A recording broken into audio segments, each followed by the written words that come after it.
Criminology is a true crime podcast that may contain discussion about violent or disturbing topics. Listener discretion is advised.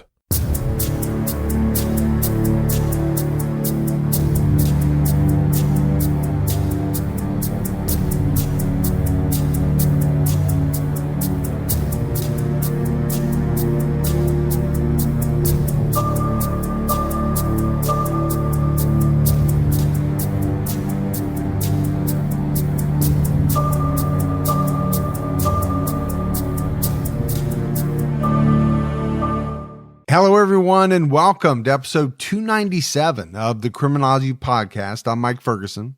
And this is Mike Morford. Morf, how you doing, man? I'm doing good, other than the fact I'm going through a little bit of insomnia we were talking about before we started recording, and it's something that I've had before, but it's, it lasts a couple of days for whatever reason, and then it goes away, and I'm hoping that happens this time, but I don't want to complain too much, but that's what I'm dealing with. How about you? No, I'm doing pretty good, but I will say sleep. And when your sleep cycle gets messed up, you really feel it more so than I think a lot of things. Sleep just really kind of jacks you up when it's not what it's supposed to be. Yeah, it definitely throws you off course for the rest of each day because you're not working on your normal schedule. You don't have the energy, and I'm trying to cut out coffee, which I love at night. So I'm sort of dealing with it, but hopefully I'll be back on track real quick. Let's go ahead and give our Patreon shout outs. We had Tony Leslie James, Trifa Abdullah, and Amy Beverly. So that's a lot of great new support. We really appreciate it. Yeah, thank you so much for taking the time to support the show. It really helps us out. And for anyone else that would like to, you can go to patreon.com/criminology to get signed up. All right, buddy, it's time to get into this week's episode. And we have an older case that made shocking headlines when it first happened, but in the decades since, it's kind of gotten lost in the shuffle of countless other high-profile cases. In 1974, the Cowden family disappeared on a camping trip in Oregon, and eventually their bodies were found. It quickly became evident that they were murder victims. But who killed the Cowden family and why? Despite a strong suspect in the case, it remains unsolved 50 years later. On August 30th, 1974, the Cowden family headed off for an impromptu Labor Day vacation. 28-year-old Richard Cowden, a logging driver, had planned to use the long weekend for some home improvement projects. His main task would be fixing their driveway at their home in White City, Oregon, which required him to haul gravel to their home. But his plans went awry because the truck he was going to borrow from his boss was having sudden mechanical issues. So with a holiday weekend of downtime, he and his wife, 22-year-old Belinda, decided to drive up to the Siskiyou Mountains in Oregon in their Ford pickup with their kids, their daughter, a 5-month-old Melissa, and David, who was Belinda's 5-year-old son from her previous relationship. The Cowdens' destination was in Copper, a town that no longer officially exists. 6 years after this camping trip, Copper was intentionally flooded in order to create Applegate Lake. At the time of the Cowdens' camping trip, Belinda's mother, Ruth Grayson, was living in Copper. So this was one of the family's favorite spots to camp because they could visit with her while they were there. When the family got up into the mountains, they chose a campsite along Carberry Creek, about a mile away from Ruth's home. It was just the four of them there, along with their dog, a basset hound named Droopy. We don't know much about what they did that day after they arrived, but it seems that they likely set up camp and had some fun. The next day, Saturday, apparently was uneventful as far as we know. At around 9 a.m. on Sunday morning, Richard and David walked up to the Copper General Store about a mile away from the campgrounds in order to buy a quart of milk. From what happened next, we can generally assume that Richard and David made it back to the campsite and the family had breakfast, using some but not all of the milk. They also probably changed into their bathing suits and planned on going swimming. Exactly what happened after that remains a mystery to this day. So to me, Morf, this sounds like a pretty fun getaway. A little camping trip. You got the whole family. You've got the dog. There's a little general store that they can walk to get, some supplies if they need to. But it sounds pretty fun. Yeah, and it seems like it's a place they've been to before, they're familiar with. So It's not like they're going into uncharted territories. The Cowdens had plans that evening to go to Ruth's house, just a short trip away from the campsite, to have Sunday dinner with her on their way back to White City, but they never showed up. Ruth got worried and went over to the campsite to check on them, to see if everything was okay. At the time, she thought the worst case scenario was that, maybe they were having car trouble and she could help them out. Richard had been worried about the truck battery recently. When she got to the campgrounds, their truck was parked there, but none of the Cowdens were nearby. The keys to the truck were on the picnic table next to an unfinished carton of milk. Belinda's purse was also on the table next to a plastic dishpan full of cold water. What really concerned Ruth is that Richard's wallet was on the ground next to his pricey watch. There was money in the wallet, $23, the equivalent of about $140 today. That's a lot of cash to leave behind unattended, especially on the ground. It appeared that all of their clothing was still in their truck except for their bathing suits. Droopy, their dog, didn't come when Ruth called. There was no sign of him. Ruth waited for a while in case the family was just swimming nearby, but she couldn't overcome the feeling that something was wrong. Melissa's diaper bag was still there, so they shouldn't be too far away. But when she called out to them, no one answered. The family was very predictable. It would never keep her waiting after she cooked a big special meal just for them, one that they were excited to come over for. They hadn't even started to pack up their campsite despite being very late for dinner. Their camp stove was still set up. The more Ruth thought about it, the more she thought something happened to them. She was sure of it. She left the campgrounds and went straight to her home to notify the authorities. She called Jackson County Sheriff Dwayne Franklin's office directly. Though she reported the family missing, there was no real search effort on the part of police, at least not right away. And it seems like we talk about this all the time. For whatever reason, in the 1970s and 80s, when someone disappeared, especially an adult, there was a delay in the search because it was assumed that the person would come home or they just didn't want to be found. Times have definitely changed, as we know now, that the first few hours after a disappearance case are really the most crucial when it comes to gathering evidence and figuring out what happened. Former Oregon State Police Detective Richard Davis, who investigated this case in 1974, told KOBI5.com it was very common among police agencies at that time that with missing persons, they don't do anything for 24 hours. He added, "I believe that policy has changed. I would hope so." But this wasn't simply a case of a single adult deciding to take off or a teenager who was out partying with friends and lost track of time. This was an entire family that was missing, including 2 very young children. And I do think a lot of this has changed for the better. But when you think back to, cases that we've done in the 70s and 80s and, around that time frame, it does seem as though there was kind of a wait and see attitude a little bit on the part of authorities. And the one thing that is kind of always grabbed my attention was that it seems as though the police didn't always kind of weigh the scenario. Okay, you have one adult who no one knows where they are. You have a kid who's late, a teenager. They assume maybe they're out partying. Like I said here, though, this is an entire family. And when you look at kind of the scenario, and I'm sure Ruth would have relayed some of these details, you've got the diaper bag. You've got, small children. This seems to me, if you just look at it on the surface, to be something that you should look into right away. Yeah, even if it's not a case of foul play, it could be something as simple as they got lost or somebody got hurt. I think either way, they should have jumped into action sooner in case they could provide some kind of help. Yeah, I mean, I think that's pretty easy to say here, but I don't know. It's just strange to me that it doesn't seem as though authorities looked at the situation. It was almost like that was a kind of a standard answer. Well, let's wait 24 hours. Everything, this person or these people will show back up. And I'm sure they did in some scenarios, but unfortunately in a lot, we know they didn't.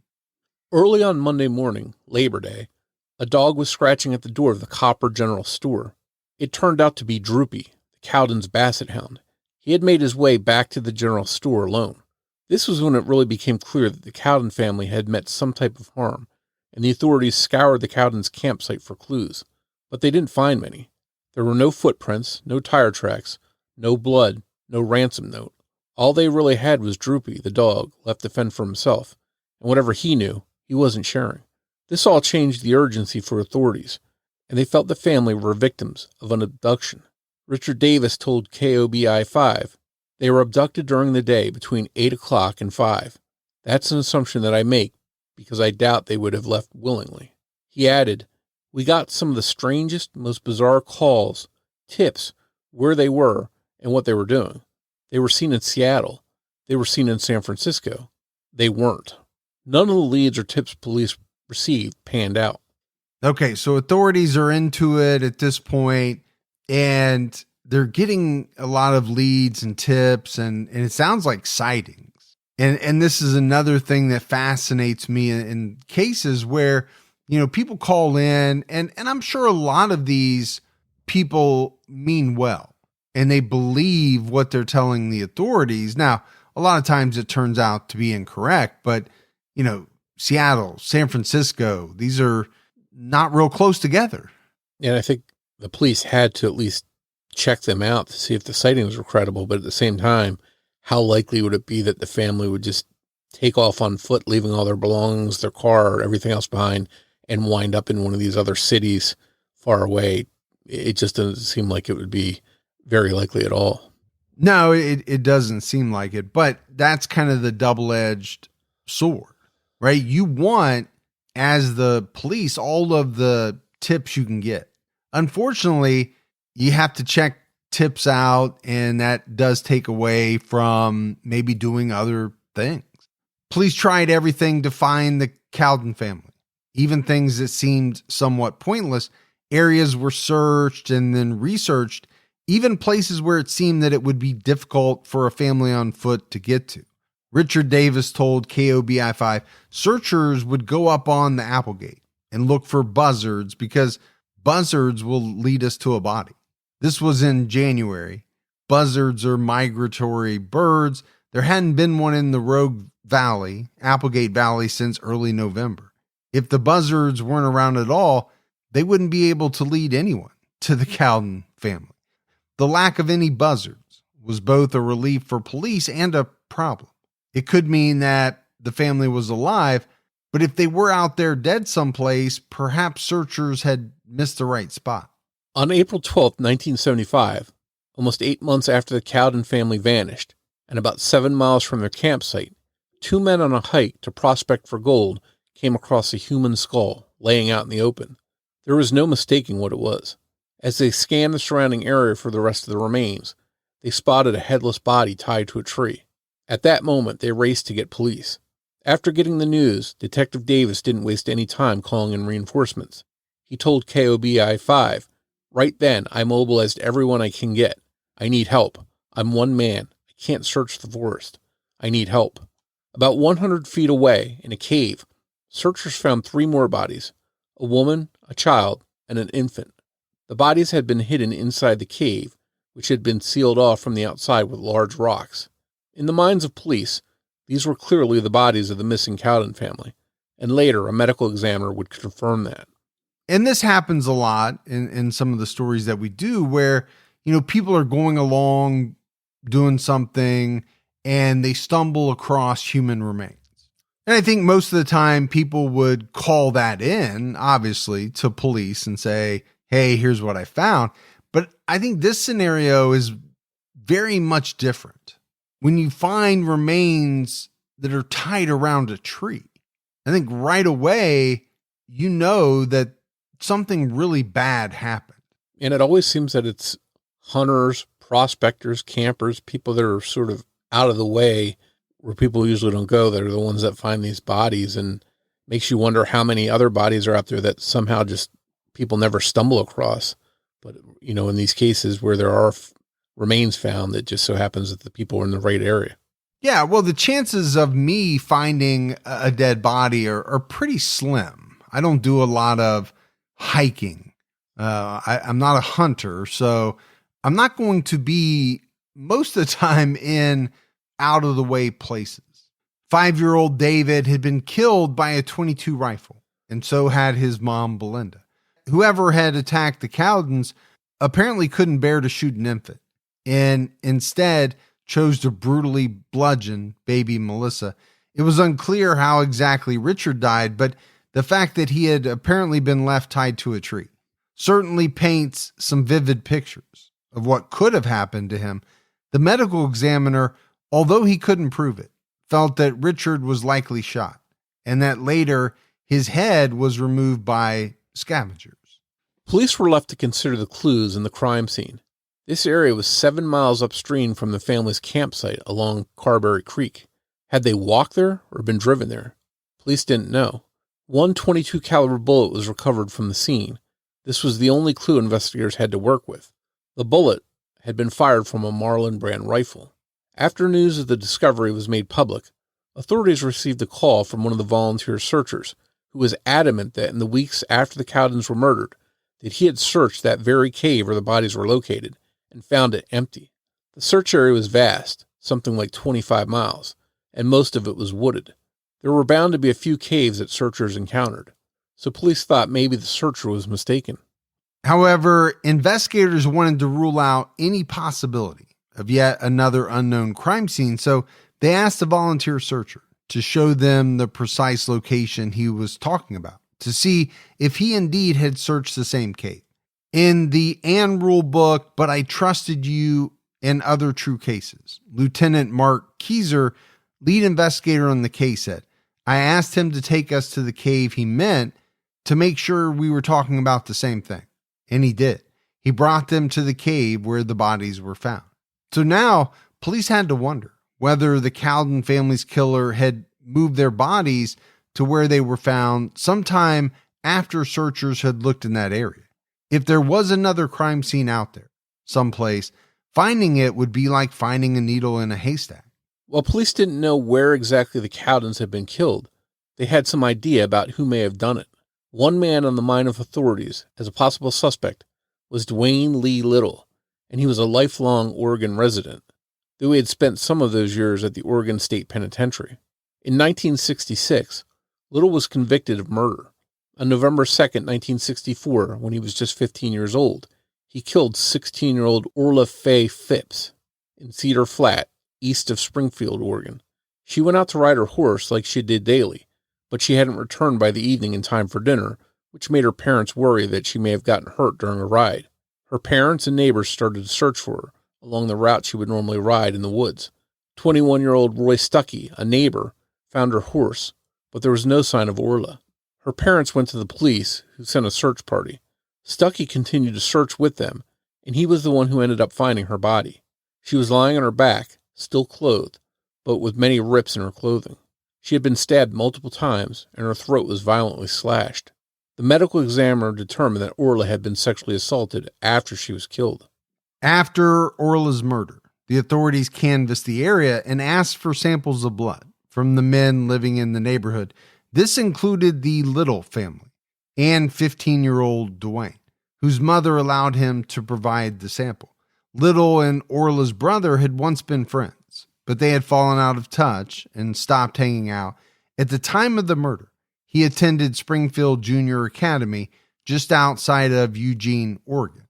On November 18th, 1964, Dwain Lee Little was arrested and placed at the Skipworth Home for Juvenile Offenders. 2 days later, a grand jury indicted him, and he was charged with murder. His trial was delayed, as he was a minor at the time.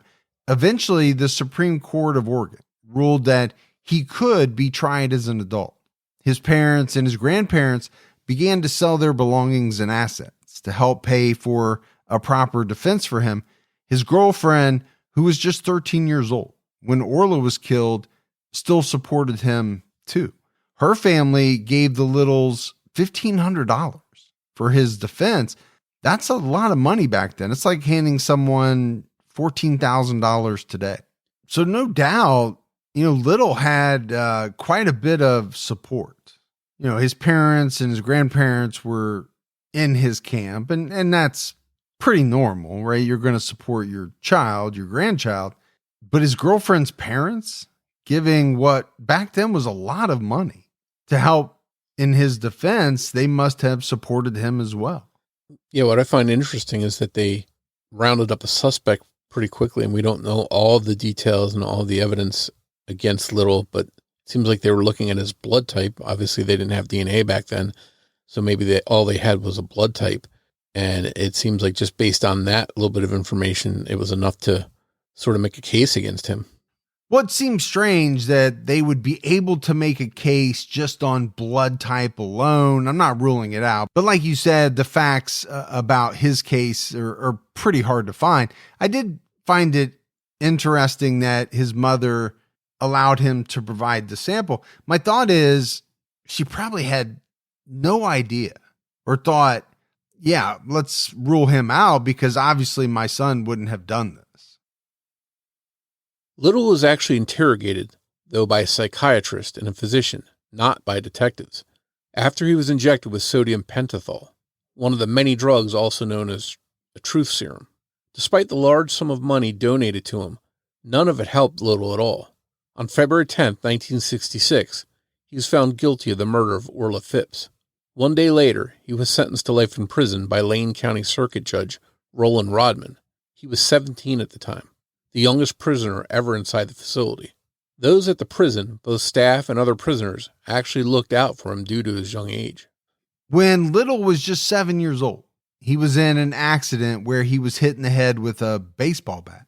He was badly injured and left with a permanent indentation in his skull. He had to wear a special headgear for 5 months after he was released from the hospital following the accident due to the possibility of another injury to his brain. He was not allowed to play any sports while he was growing up. He didn't ever fully recover from the injury caused by the baseball bat. He suffered from severe headaches, and he had a lot of difficulty in school, especially with language tasks like writing and spelling words properly. His IQ is apparently estimated to be between 89 and 94, but it's of course unclear how much of that was related to the injury. The rest of his upbringing was rather unconventional. He and the rest of his siblings were taught how to use firearms at an early age, as young as 5 or 6 years old. So we've talked a lot more about head injuries. They seem to come up in a lot of cases because it is thought to be a contributor or, maybe a reason behind why people do some of the things that they do. This sounds like a pretty bad head injury. I mean, if you're hit in the head with a bat so hard that it leaves a permanent dent, okay, that's pretty rough. And the other thing that jumped out at me was, using a firearm at the age of 5 or 6. That is very young. I understand, all families are different. I'm sure fathers take their kids hunting, teach them how to use firearms, but 5 or 6 seems very young to me, almost unheard of. Yeah, we're not talking the 1800s on a ranch or something like that where, the families would have to survive and maybe had to hunt or, fend off attackers, things like that. And children had to learn at a younger age. This is, well into the 1900s. So it is pretty unusual. Little's parents were afraid of retribution from a neighbor, as well as from Little's paternal uncle over separate feuds. This caused the family to be reclusive and paranoid. They also started collecting their own water out of fear that someone had poisoned the main supply of water leading to their home. Eventually, their home burned down, and nothing was able to be recovered from the ruins. 2 years before this, Little's mother was charged with arson after the home of one of her friends burned down. The charges were dropped, and she wasn't investigated for the fire at the Little home. In 1956, Little's father was shot in the groin area by a child they were fostering, though some reports and rumors claim that it was actually Little's paternal uncle, not a child. He was pretty badly injured, and lost some of the function in his right leg. Well, I'm just going to say it right now. If it was a child, it's probably because you're allowing 5 and 6-year-olds to handle firearms. There's a good chance you might get shot in the groin. Yeah, or they could shoot themselves accidentally, and then, either way, it doesn't seem like a safe situation. Later, a tree fell on Little's father, and he suspected that it had been cut down on purpose to harm him. He never recovered from that incident. Soon after this injury, a large fire destroyed over $30,000 worth of the Little family's logging equipment. By 1961, 9 of their cows and 2 of their dogs had been poisoned, and another 2 cows had been shot to death. Also in 1961, Little's father shot and killed his brother, Little's paternal uncle, the one the family had been afraid of for so many years. His father was subsequently sent to a psychiatric hospital for treatment. In 1963, he escaped from the hospital, and the family fled from Medical Lake, Washington to Tennessee. Eventually, they moved to Oregon. And the one thing that I couldn't help but think of as, we were going through the research was that there was a lot going on with this family. You've got a feud with a paternal uncle, and it sounds like they were pretty paranoid about that. The mother was thought to be an arsonist. They were collecting their own water for fear that the main water supply was going to be poisoned. There was just a lot of strange things happening inside this family. And if you're a child growing up in that environment and you're seeing all that stuff and experiencing it, and you've got a head injury on top of that, you have to wonder, how does that affect somebody's long-term outlook? Well, my thought is it's not going to be great. The effect, right? It can't be good on a young kid. Now, is it going to make them murder? And that's kind of the thing that we always get into. A bad childhood, bad home life, abuse, all of these things can be contributing factors to someone doing what they do later on in life. But we also know that there are a lot of people that go through some of the very same things and don't grow up to hurt people. It's part of the fascination with true crime, right? Why do people do what they do? And oftentimes you have to look into their childhood and kind of examine it. And that's what we're doing. Despite Dwain Little's life sentence, he spent just 8 years at the Oregon State Penitentiary in Salem before he was released on parole. He slowly began the process of rehabilitation, first by starting the Upward Bound Educational Program in 1967, which he attended for a full year. He was granted field trips outside the prison after he joined the Lifers Club. One prison staff member monitored him during these trips, specifically to observe his relationship with women, and said he treated all persons with respect and understanding. According to Ann Rule's book, they also thought very highly of Little and felt that he was fully rehabilitated. One prison staff member wrote, "I am certain of his remorse for the offense that he committed and the girl he killed. I would welcome him as a next-door neighbor." And that's pretty high praise, in my opinion, because to me, the litmus test is kind of always that, would you want this person living next door to you? You can say great things about someone. You can believe that they've been rehabilitated, but if you're okay with them living right next door to you, to me, that says a lot. Yeah, that's a prison staff member talking that way, saying that stuff. So, this is somebody that would see this person firsthand and know what's going on with him in his day-to-day life. And for them to feel that comfortable, then it seems to be a pretty good endorsement of him. On February 6, 1974, Little was moved to the Portland Men's Center so he could participate in their work release program. For months, he worked at a concrete factory for just $2.50 an hour. He was granted parole on May 24th, 1974, but he was barred from visiting Lane County or Benton County, both in Oregon. By the fall of 1974, Little was living with his parents in Jackson County, Oregon. It's about a half an hour away from the campsite the Cowden family chose, just up Upper Applegate Road. He began working for a steel company in Medford and made $4.75 an hour, $28 an hour today. In his free time, he often swam in the Applegate River with his friends. And that kind of jumped out at me. $4.75 an hour in 1974 seems like pretty good money. Yeah. I think when it started working, minimum wage is $3.35, and that was like 1986. Yeah, I was thinking in the late 80s, early 90s, I was making $5 an hour or something like that. On August 30th, the same day the Cowden family started off for their vacation, Dwain Little was delivering a load of steel to a work site in Crescent City, California, just over the border from Oregon. Little was also spotted at a restaurant near Copper on August 31st at around noon. It's believed by some that after he completed the job of hauling the steel, since it was a long holiday weekend, he stopped off near the campgrounds on his way back home. When he did, he saw the Cowden family, or at least one of them. The most compelling theory, and the one that fits in with his criminal history, is that Little saw Belinda and baby Melissa while they were alone. This probably would have been while David and Richard were at the general store. Little probably wouldn't have seemed threatening at first, parking near their campsite or walking up to the creek. But if it was him, then he would have had a rifle. And it's likely that Belinda was holding Melissa. He would have been able to threaten baby Melissa to get Belinda to comply, maybe hoping to buy some time, thinking that Richard, the husband, would be returning any minute. And when Richard did arrive back at the campsite, he would have been surprised, and Little could have threatened all three of Richard's family members in order to get him to comply.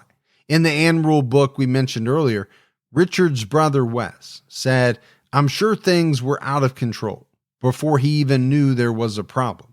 Richard was likely forced at gunpoint to take off his watch, toss his wallet away from himself, and surrender the keys to his truck if they hadn't already been sitting out while he and David walked to the general store." In this theory that Little was the perp, he then probably forced the family into his own pickup truck, with Richard driving. One elderly couple driving that day recalled seeing a pickup truck that matched Dwain Little's pickup, with two men inside and a woman sitting in between them. The truck was memorable to the couple. The female witness told KOBI-5 News, "The reason I remember it is the road was very narrow, and we were going slow, and she looked to be crying." The witness didn't manage to remember the license plate number or anything else about the truck or the people inside of it. It's possible that this could have been Richard driving Little's truck, with Belinda terrified and crying in the middle. Little would have been the man in the passenger seat holding his victims at gunpoint. Belinda was likely holding Melissa in her lap, and David was probably behind them, and the elderly couple just couldn't see him in the truck. Once they had driven far enough away, Little probably forced them out of the car and up the hill at gunpoint. The order of things is, of course, unknown, but tying Richard to a tree strongly implies that he was either forced to watch the rest of his family being killed, left for dead afterward, or both. And to me, this is a very terrifying prospect. Being forced to comply under, threat of your wife, your kids, your family, and then possibly being tied to a tree and having to watch terrible things done to them. To me, that's unimaginable. And you can see how, wanting to protect them, he would have complied and figured maybe if I do what he's saying, then they'll let me go. But on the other hand, you could see how maybe in that situation, once you're tied up, anything can happen. So maybe you're better off trying to make a defense, and hopefully they're able to run away. You have to make all those choices in a split second, so it probably wasn't easy. No, it never is. And a lot of people in the cases that we cover are confronted with this type of decision. Whether it's a woman who's been abducted, do I fight? Do I flee? In this case, it's Richard. Do I comply and hopefully save my family that way? Or do I make a stand and maybe give my family time to get away? Not easy decisions to make, because you don't know how things are going to play out. For one, you don't know what's in the mind of a perpetrator. Have they already made the decision that they're going to kill? And that's a big question that people don't know the answer to. In this case, though, it's pretty obvious. At a certain point, the perpetrator made the decision that they weren't going to leave anyone alive. One family of tourists from Los Angeles that had stopped at the Copper campgrounds later that evening was tracked down and interviewed. They did remember seeing something very similar to what the elderly couple had reported. In the Ann Rule book, the father in the family of witnesses said 2 men and a woman pulled up in a pickup truck. They acted like they were waiting for us to leave. And frankly, they made us nervous. So we moved on. This sighting would have been right near, if not at, the campsite the Cowdens chose, but it's not believed to be the Cowden family that these witnesses saw. Instead, it was possibly Dwain Little and his parents. The truck they saw matched the description of Little's parents' pickup. To many people, the possibility that Dwain Little and his parents were there at the crime scene together following the abductions and murders may not sit well, because it's hard to imagine a guy that just commits such a terrible crime and brings back his parents to the scene. But Dwain Little's mother always stood by and supported her son. In the Ann Rule book, she's quoted as saying, "As long as he tells me he's innocent, I will believe him." She called him her perfect boy, even while he was behind bars. One clue that may solidify the Little family being there is that the Littles, Dwain and his parents, had all signed the guest book at a cabin up Sturgis Fork, about half an hour from the campsite and about an hour from their home, placing them in the area. At the time the Cowdens were murdered, Dwain Little would have been 26 years old.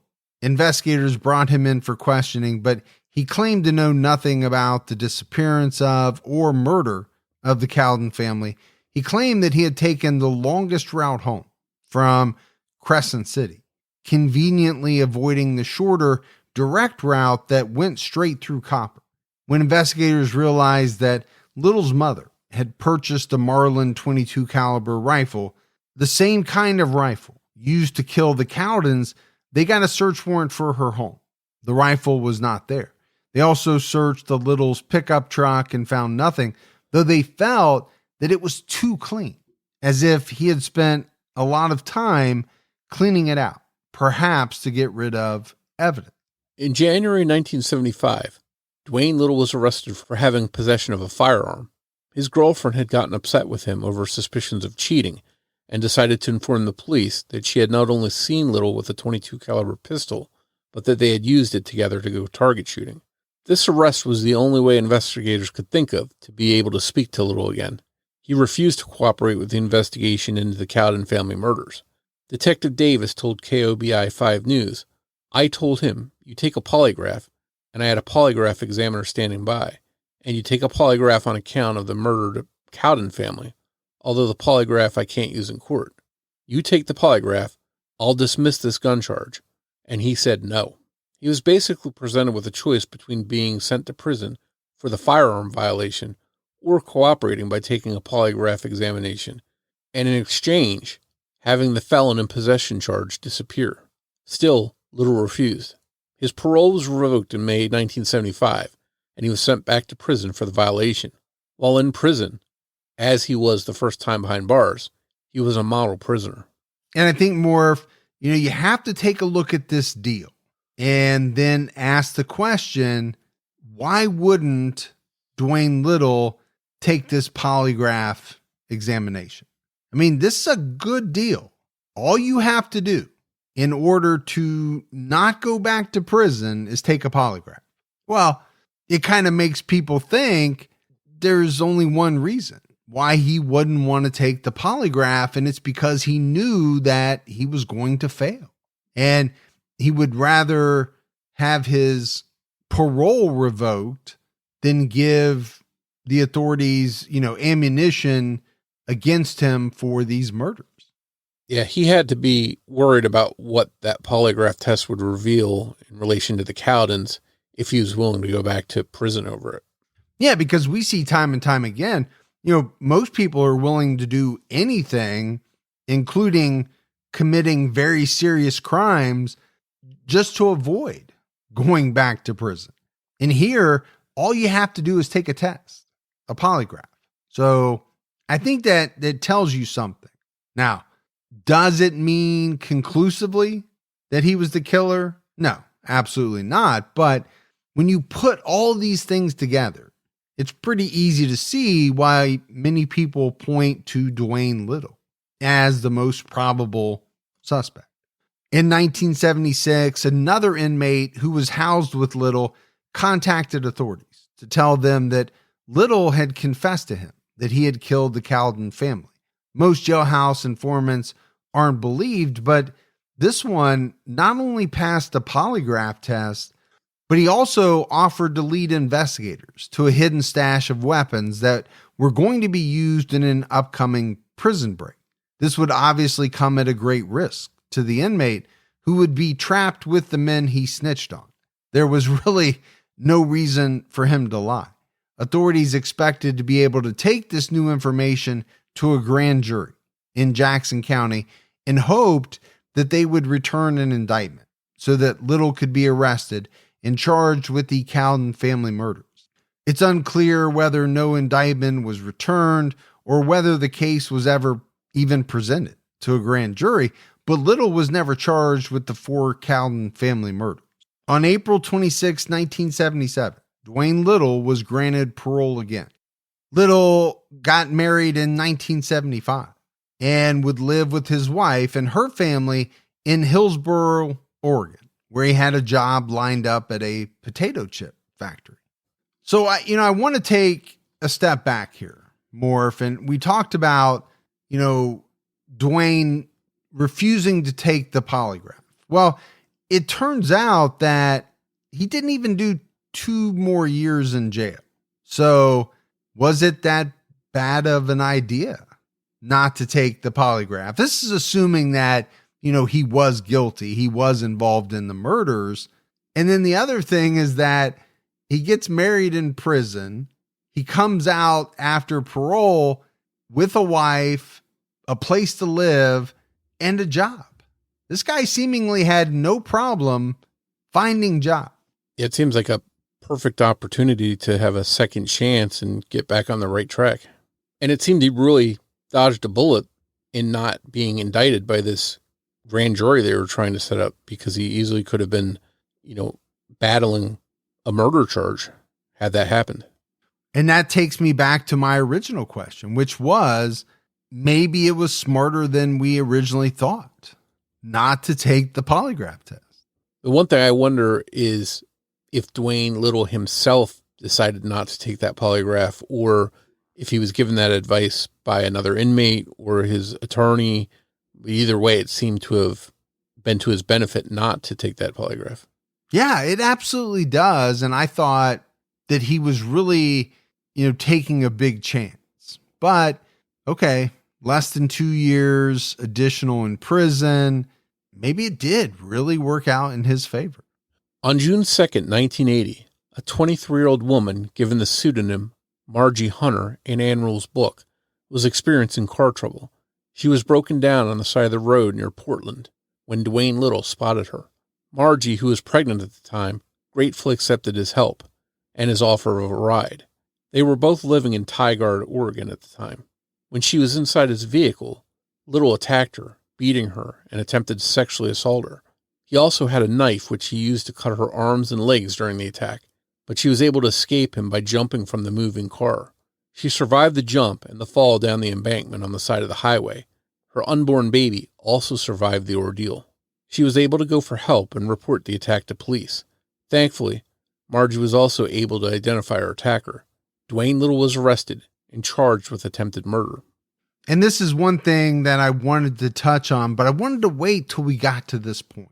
We kept talking about, people saying that Dwain Little was a model inmate. And maybe he was. But maybe that's because, there was nothing for him to really do in prison. And by that, I mean, he wouldn't have had the opportunity to attack or sexually assault any women in prison. And so, therefore, what was he going to do? He could essentially be a model prisoner because there was no opportunity for him to get in trouble the way that he could on the outside, at least using his MO of attacking women. But it does seem as though, as soon as he gets out, or not long after he gets out, he's back at it again. And we see that time and time again. And then the other thing that I was struck by was, and we talked about it just a little bit earlier, right? Someone having to make the decision whether or not, to fight. And in this case, this woman had to decide, do I jump out of this moving vehicle knowing that I'm pregnant? And that's the decision she made. Thankfully, it worked out for her. She survived. Her unborn baby survived.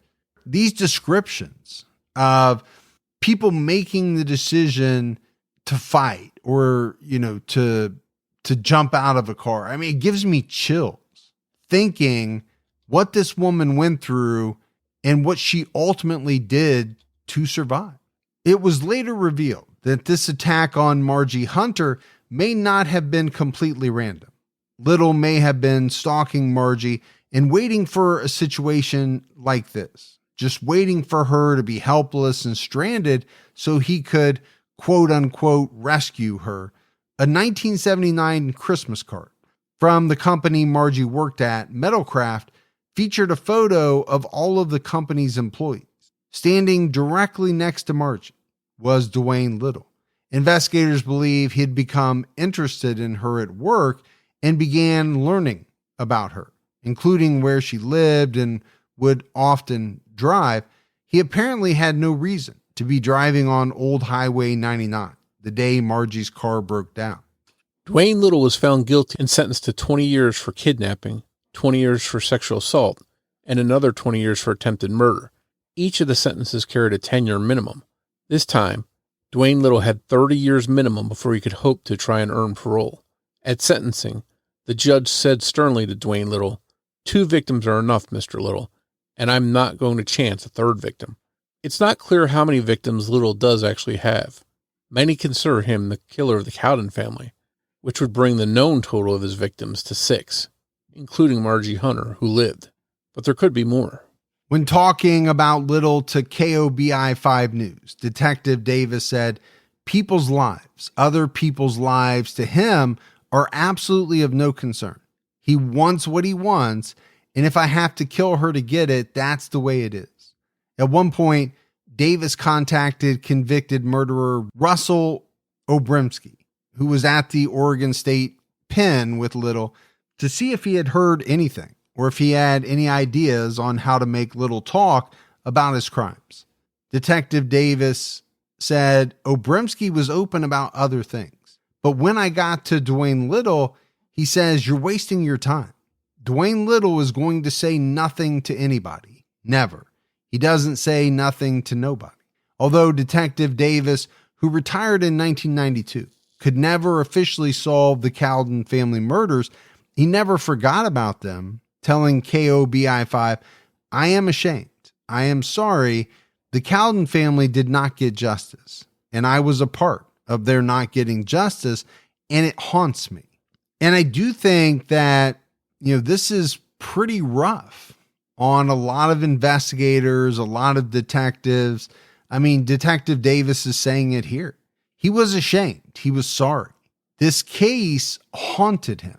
And I think that happens to a lot of people where they firmly believe in their gut that they know who committed a murder, a sexual assault, whatever it may be, but they can never put together enough evidence. And, ultimately the years go by, they retire, but the case never leaves them.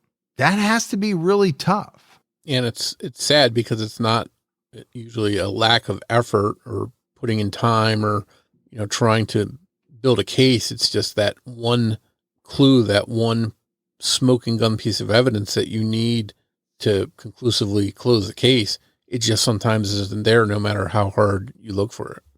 But I don't know if you have many other professions where, you'd kind of have that same thing would you really be haunted by something that, you weren't able to do at work? Most people would never experience that. But I think detectives, investigators, they do. It appears that Dwain Lee Little is still alive and being held at the Oregon State Penitentiary. He will turn 76 this year. Although most people believe he did kill the Cowden family, as far as we know, there's no physical evidence connecting him to the murders. Back in the 1970s, police couldn't have known about DNA, so finding a fingerprint that matched or something else that connected Little to the crime scene would have been the best police could do at the time. Perhaps a re-examination of the evidence in the case may officially close the case, and Dwain Little, or whomever killed the Cowdens, can be exposed once and for all. The murders of the members of the Cowden family, Richard, Melissa, Belinda, and David, are still unsolved, and police consider it an open and active case. If you have any information in the case, you can call the Jackson County Sheriff's Office at 541-776-7206. So, Morf, as we wrap this one up, going back to the crime scene, or, the crime that unfolded, the murders of the Cowden family, I can't help but think how awful it must have been in their final moment. We don't have all the details, but the fact that Richard was tied to a tree leads you to believe that he most likely had to witness some very awful things happening to members of his family. Yeah, and then to either be killed or left there just to die, either way, just a terrible, terrible death after presumably seeing what he had to see. And there's no way for us to know for sure if Dwain Little was the culprit in the murders, but you would have to say that he makes for a very compelling suspect. Given all the things that we talked about, his proximity to the campsite, his refusal to take a polygraph test and go back to prison, and then, his MO and his track record, it's kind of hard not to think that, he may have had something to do with it. Now, one thing that jumped out to me in this case was that whoever is responsible, Dwain Little or anyone else, why they wouldn't take the money and the watch. Richard's watch was valuable. There was cash that was a pretty good amount. If you're going to go to the trouble of murdering this family, then why not take the cash and the jewelry that's laying right out in the open as well? So that makes it seem like, something other than robbery was the motive here, and the person wasn't even concerned about financially benefiting. Yeah, that was my thought. For some of these individuals, whether it's the sexual component to a crime or whatever it is they're getting out of the murders, does it almost cause them to not think about certain things? Yeah, there's some money there. There's a nice watch, but that's not what, I'm interested in at all. I'm here to do X. Now, X is terrible. We know that, but that's a thought that I have, that they're so focused on that part, the part that they want to do, the part that they derive, whatever you want to call it, satisfaction, whatever term I use sounds horrible, but there is something that these people are getting out of committing these awful acts. And then a little, some money and a watch to them just doesn't really have anything to do with it, maybe. Yeah, I hope there's something left behind in the evidence, that maybe fresh eyes, fresh technology, they can comb over that stuff, whatever they still have in evidence, and look for clues, DNA, things that might point to somebody once and for all, whether it's Dwain Little or anyone else.